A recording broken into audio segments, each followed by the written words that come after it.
दरअसल 4 बजे IMD monsoon को लेकर अपना दूसरा अनुमान जारी करेगा। अब तक इस साल मॉनसून अच्छा रहने की बात कही गई है।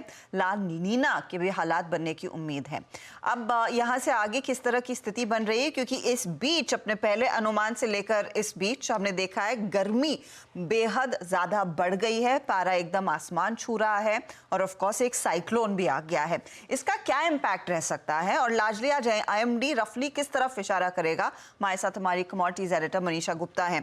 मनीषा, एक तो 50 डिग्री टेम्परेचर नॉर्थ इंडिया में, अनफॉर्चुनेटली अनुज ठीक उसी गर्मी के बीच पहुंच गए हैं।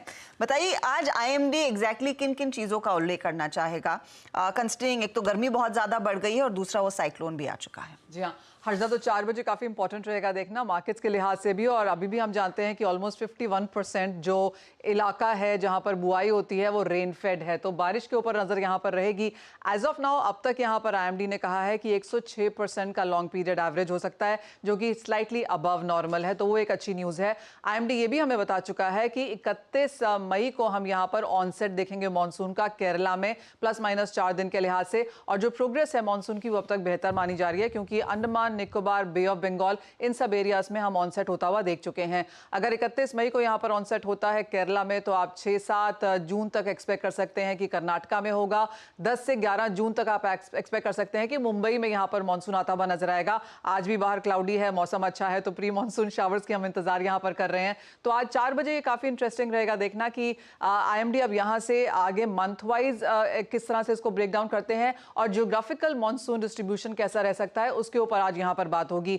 जिस तरह से आईएमडी ने पिछले कुछ सालों में किया है कि हर महीने के लास्ट वीक में वो अगले महीने की यहाँ पर डिटेल्स बताते हैं, वही कुछ अब यहाँ पर शुरू होगा। तो आज 4 बजे आपको बताया जाएगा कि जून में ऑनसेट कैसा रह सकता है, कितनी बारिश की एक्सपेक्टेशन है, और जहां तक नॉर्थ साउथ ईस्ट वेस्ट का जियोग्राफिकल डिस्ट्रीब्यूशन है वो कैसा रह सकता है। जहां तक हीट वेव की बात है, जी हाँ, यहाँ पर कुछ चिंताएं अभी भी हैं। जैसे आपने कहा कि दिल्ली में 45-47 के बीच में टेम्परेचर्स हैं, 50 डिग्री हमने यहाँ पर फलौदी राजस्थान में आता हुआ देखा है। तो एक्सपेक्टेशन यही है कि अगले जो 3 दिन हैं अभी भी आईएमडी का अलर्ट वहां पर जारी है। तो नॉर्थ इंडिया में जो ये हीट वेव है उसका प्रकोप हम last week of May, first week of June तक यहाँ पर जारी आता हुआ देखेंगे। उसके बाद आईएमडी का मानना है कि थोड़े से टेम्परेचर्स यहाँ पर नॉर्मल होते हुए नजर आएंगे। लेकिन रिमाल का जो इम्पैक्ट है उससे मानसून को फायदा ही मिला है। तो जो सदर्न इंडिया है, जैसे केरला, कर्नाटका, आंध्र प्रदेश, तमिलनाडु, यहाँ पर बारिश अच्छी है। इसके साथ साथ जो ईस्ट इंडिया है, जैसे वेस्ट बंगाल, मिजोरम, त्रिपुरा, वहाँ पर रिमाल का इम्पैक्ट हमने आता हुआ देखा है, तो वहाँ पर भी बारिश अच्छी है। तो क्लियरली कंट्री यहाँ पर 2 भाग में एज ऑफ नाउ बटी हुई है। एक तरफ अच्छी खासी बारिश है